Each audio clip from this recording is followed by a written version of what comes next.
Qual a origem do candomblé e dos orixás? A origem africana, só que ela é muito mais antiga do que a gente imagina.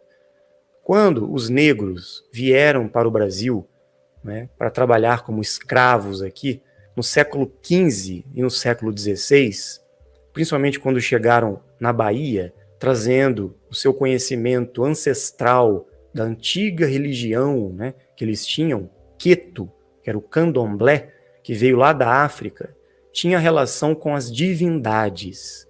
Agora, quem eram essas divindades? Conhecidas por eles como orixás. Eram seres que interagiam com a natureza, eram seres que traziam poderes, conhecimentos, orientações para o povo africano. E eles tinham uma reverência, uma relação com esses seres de uma maneira muito especial. Quando eles chegaram aqui e trouxeram aquela tradição para o Brasil, os escravos, os negros, não poderiam manifestar a sua tradição, a sua fé, a sua crença, a sua interação, o seu conhecimento com os deuses, porque eles seriam reprimidos e mortos, Então eles tiveram que ocultar esse conhecimento e mascarar através de alguns rituais, algumas práticas diferentes do que na verdade era. E depois de um tempo isso se misturou com o catolicismo, com o espiritismo, com algumas tradições indígenas aqui do Brasil e ficou muito mais confuso. Então se perdeu um pouco do que era na sua origem, na tradição principalmente do candomblé Queto, dos negros iorubás. Então os orixás podem ter relação também com os Anunnakis, porque existe uma correspondência na mitologia africana dos deuses Anunnakis com os orixás.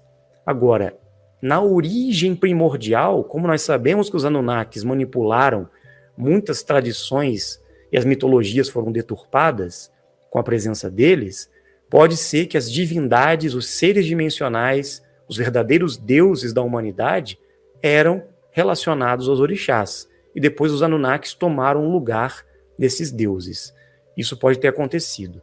E hoje em dia, nós encontramos no candomblé uma distorção muito grande, porque as entidades espirituais que se manifestam não são os orixás. Não tem nada a ver com aquilo que realmente eram os orixás no passado, na tradição africana. As entidades espirituais que muitas vezes se manifestam pedindo rituais, sacrifícios, trabalhos espirituais, são entidades do plano espiritual mais baixo. São seres que estão aqui na faixa mesmo do primeiro anel, no plano intermediário. Nem estão no segundo anel ainda, estão aqui entre nós. Então eles se fazem passar por entidades, por orixás, mas muitas vezes são espíritos apenas, que estão desencarnados e aparecem nos terreiros, nos trabalhos do candomblé. Na Umbanda a mesma coisa. Na Umbanda ocorreu uma mistura muito maior com o espiritismo, com o kardecismo, com as religiões cristãs, e muita coisa ali ficou também misturada com esoterismo, com a teosofia. Então houve um sincretismo dessas tradições e hoje em dia está tudo muito confuso. Não era o que era de fato na sua origem primordial. Então nós temos que investigar melhor essas questões.